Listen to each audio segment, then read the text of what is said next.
नाशिकच्या तपोवन परिसरामध्ये साधुग्राम उभारण्यासाठी झाडाच्या तोडीच्या मुद्द्यावरून शिवसेना पक्षप्रमुख उद्धव ठाकरे यांनी राज्य सरकार आणि भाजपवर सडकून टीका केली आहे। प्रभू रामचंद्र वास्तव्याची श्रद्धा असलेल्या तपोवन परिसराचा विनाश करण्याचा प्रकार सरकार करत असल्याचा आरोप उद्धव ठाकरेंनी केलाय।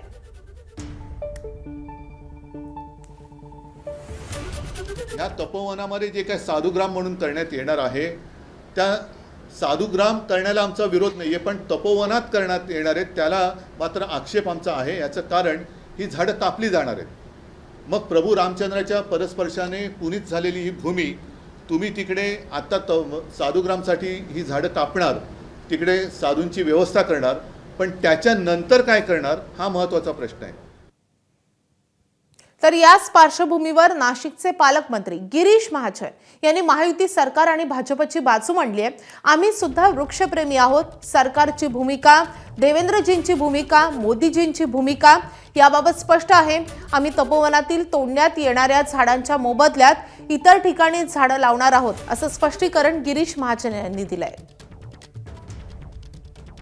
4-5 जागा आम्ही शोधलेल्या आहेत। आम्ही त्या ठिकाणी लावून आता आम्ही जवळपास 15,000 खड्डे करायला कालपासून सुरुवात केली। 10 मशीन लावलेल्या आहेत आणि या 15,000 खड्ड्यांमध्ये मी स्वतः हैदराबादला जाऊन मोठी झाडं 8 फूट 10 फुटाच्या उंचीची झाडं आम्ही त्या ठिकाणी लावणार आहोत, त्यांना ड्रीप करणार आहोत आणि तुम्ही बघा 2 वर्षांमध्ये त्या ठिकाणी कसं बदल होणार आहे, किती झाडं आम्ही आणि 100% झाडं आम्ही जगवणार आहोत।